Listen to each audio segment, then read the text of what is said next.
Bienvenida, el pueblo y el micrófono es suyo. Y tengo claro de que los va a llevar entonces a comprender de manera mucho más profunda cuáles son las honduras de nuestro sistema político y social. Una de las personas de las cuales yo estoy más orgulloso de tenerla como cercana, una mujer que realmente ella no necesita cuota para lograr ninguna cosa. Lindo, Nosotros los hombres necesitamos cuota cuando estamos cerca de ella para llegar a alguna parte. Gracias, Johannes. Vanessa, bienvenida. Muchas gracias. Gracias a ti por esta muy buena idea, esta muy buena iniciativa además. Espero que a todos nos sirva y que todos los que están oyendo y que lo vean después reflexionen sobre las cosas que ha dicho Loreto, Juan y todos los que participemos de esta marcha. ¿Qué es lo primero que a mí me gustaría plantearles? El modo de avanzar no es diciéndole a los demás, yo te rechazo a ti. Rechacemos esta constitución, este plebiscito mentiroso. Rechacemos una nueva constitución que nos va a dejar en el piso al país. Pero no rechacemos al otro. Y se los voy a decir por qué. Porque nosotros tenemos que sumar personas que entiendan que hay que votar rechazo. Y lo que yo estoy viendo en una parte importante de las personas que votan rechazo es que en lugar de sumar personas, sumar más gente que entienda, mira, esto es una farsa, esto como bien se ha dicho antes, ha estado organizado, ha estado planeado. Y yo tengo acá un librito que se llama La Constitución Tramposa, que lo prueba, por lo menos las ideas claves están ahí. ¿Qué es lo que le critica el autor de este libro a nuestra Constitución? No le critica esencialmente el origen, porque el autor de este libro, que es Fernando Atria, le critica el hecho de que el pueblo no se la pudo apropiar, ¿ya? Y cuando él dice, porque efectivamente la Constitución del 25 tiene un origen que tampoco es democrático, de una asamblea con todos discutiendo, no, ¿no es cierto? Entonces, lo que él dice es, pero a diferencia de la Constitución del 80, la Constitución del 25, las personas se lo pudieron apropiar. Nosotros no nos habríamos apropiado la del 80, pero en la época, digamos, de un par de décadas atrás, sí se hubiera podido apropiar la Constitución del 25.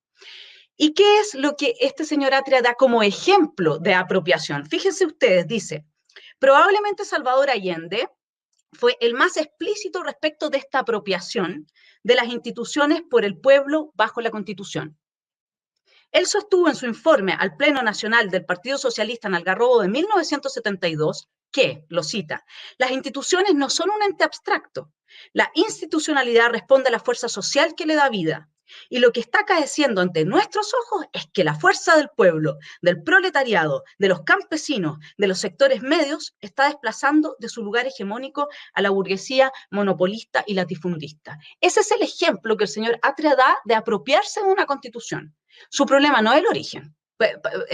Dejémoslo bien claro ahí, para que sepamos contra qué estamos luchando, porque no son solamente la gente en las calles, aquí hay cerebros detrás, no es solamente violencia, hay ideas que están manejando los hilos de esas cabecitas que salen a tirar piedras, molotov, etcétera. No es solamente, ¿no es cierto?, la cruda y dura violencia. Entonces, ¿cuáles son esas ideas que hay detrás? Miren lo que dice un poco más adelante, que es muy interesante, porque dice, bueno, como nosotros teníamos hasta hace un tiempo atrás una institucionalidad bastante sólida, entonces no había forma de permearla, no había forma de recuperar esta agencia del pueblo. Entonces, ¿qué es lo que él plantea para que se recupere esta agencia del pueblo y se puedan remover las instituciones que quedaron fijas en la Constitución del 80? Dice, este debe ser el norte, buscar creativamente formas de acumulación de poder que no alcancen a ser percibidas por el derecho. ¿Se acuerdan cuando dejaron libre a los de la primera línea? Ya.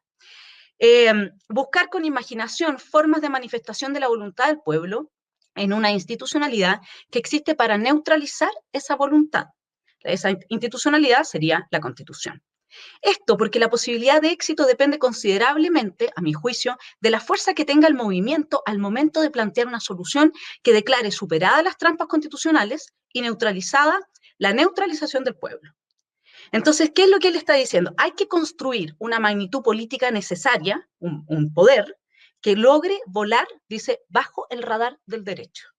O sea, toda esta gente, todas estas personas que hoy día constituyen grupos sueltos, pero que tienen un objetivo común, que es horadar nuestra institucionalidad, que es destruir nuestra convivencia, que es destruir nuestra paz, no pueden ser capturados por el derecho, no pueden ser acusados de asociación ilícita. ¿Por qué?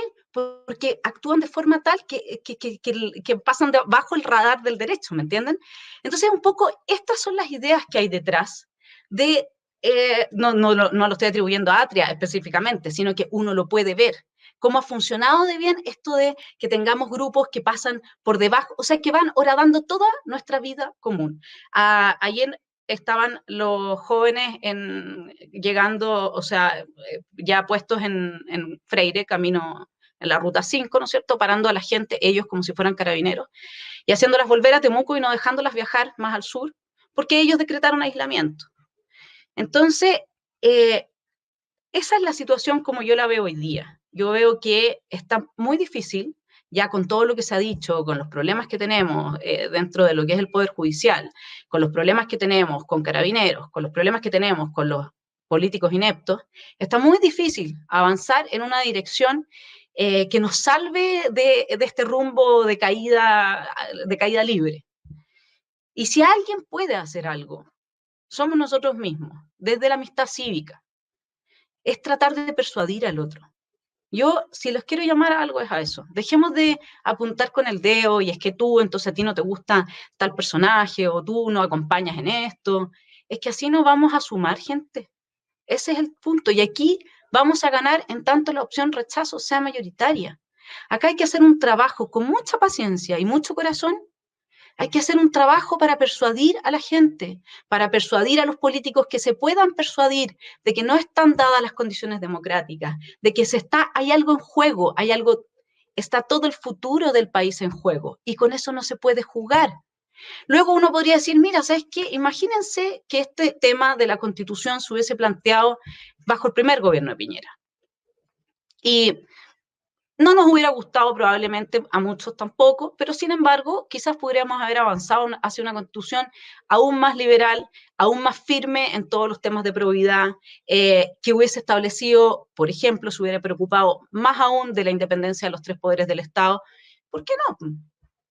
Yo creo que muchos de nosotros no hubiéramos tenido tanto problema, porque podría haber, todo es mejorable, ¿no es cierto? No desde la hoja en blanco, obviamente. Todo es mejorable.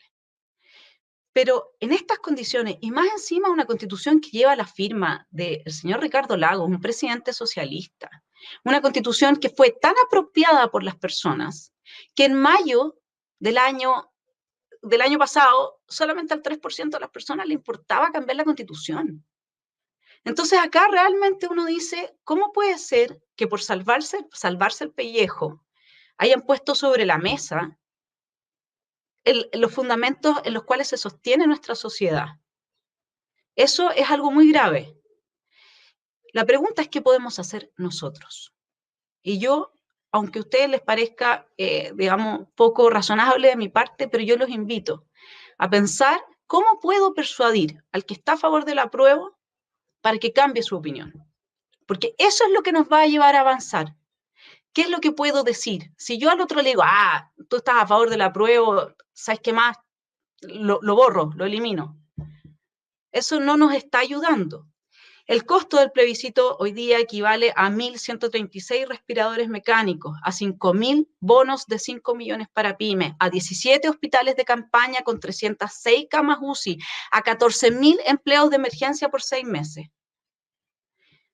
Es hora de que gobierne la gente que sabe. Es hora de que vuelvan los tecnócratas a los cuales tanta guerra se les hizo durante los 30 años de democracia, desde el presidente Elwin en adelante, que lograron avanzar con la constitución que tenemos, que nos apropiamos y que es nuestra, hacia un país tanto mejor que todo el resto de Latinoamérica, como nunca Chile era un país próspero. Pero hay algo, mis estimados conciudadanos, que nos olvidamos y que tiene que ver con lo que les estoy pidiendo de que hagamos el esfuerzo de persuadir al otro. nosotros nos olvidamos que no hay nada más importante que la educación. No podemos dejar la educación en manos de personas que le lavan el cerebro a las nuevas generaciones. Acá se desmontó toda una generación del proyecto y se compró un cuento. Y hoy día son gente que sigue una ideología que es el equivalente a estar atrapado en estructuras religiosas. Nosotros no podemos volver a cometer el error. No se trata solamente de ir a hacer bien la pega, producir, tener empresa y hacer esa pega que es fundamental. También se trata de promover la cultura del libre mercado, la cultura del respeto por el otro, la cultura democrática. También se trata de eso, la cultura del Estado de Derecho y sobre todo la cultura de la probidad, porque Chile no da más de corrupción. Los medios no lo hablan, pero cuando usted tiene 8 de cada 10 políticas públicas que no funcionan, algo está pasando. Entonces, tenemos que hacernos cargo de la cultura. No podemos tener un ministerio de la cultura en manos de un solo sector. No podemos tener la educación, lo mismo, en manos de un sector. Se dan cuenta que justamente todo lo que ha permeado en las cabezas de quienes hoy día salen a enarbolar, no la bandera de la prueba, porque en todos los grupos hay matices, ¿sí? Hay gente, entre nosotros también hay diferencias muy grandes. Como bien decía Johannes, bueno, hay diferencias grandes, pero nos une esta causa que es salvarnos de la caída libre, porque eso es lo que le están ofreciendo los políticos hoy día al país. Y no estoy de acuerdo con el político, que no lo voy a mencionar, pero no estoy de acuerdo con que el país tiene derecho a elegir democráticamente si quiere irse por la borda o no. Porque una mayoría circunstancial muy, muy lavada de cabeza por los medios, por la ideología imperante, por ciertos políticos, no puede determinar que todo el país se caiga en el abismo. Eso no puede pasar.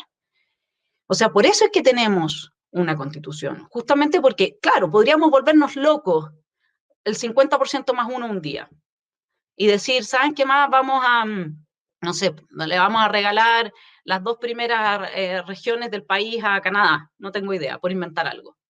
Eso no puede pasar. ¿Por qué no puede pasar? Porque la Constitución también nos protege de nosotros mismos. Entonces, la hoja en blanco tiene ese problema.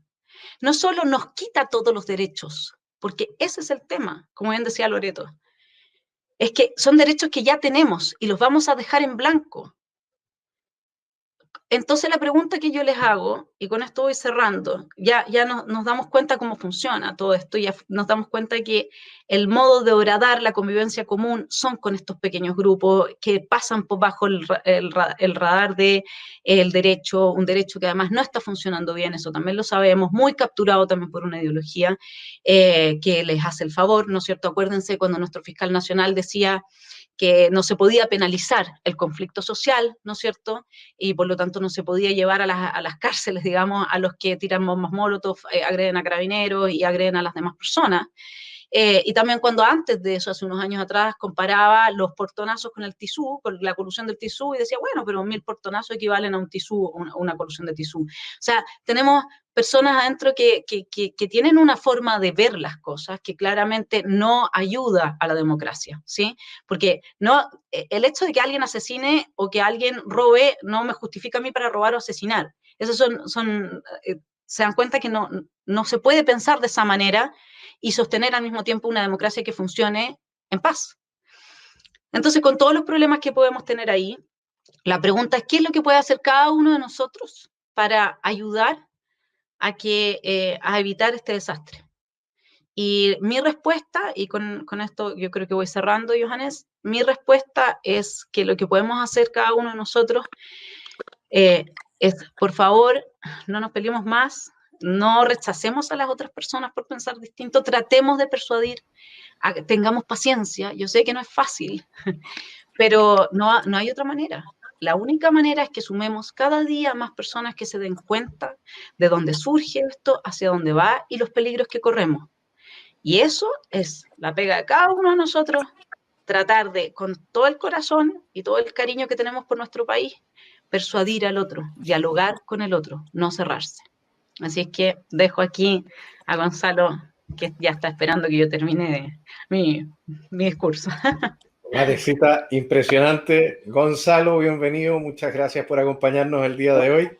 Muchas gracias, Johannes. Muchas gracias, Vanessa, amiga mía. ¿Cómo están todos? Y a todos los auditores o suscriptores de tu canal, al cual tanto veo y me alegro que siga creciendo tanto. Bueno, hoy día yo quería compartir con ustedes que en realidad... Vanesita, ¿nos despedimos? Chao, Vanes. Chao, chao. Muchas gracias, te pasaste.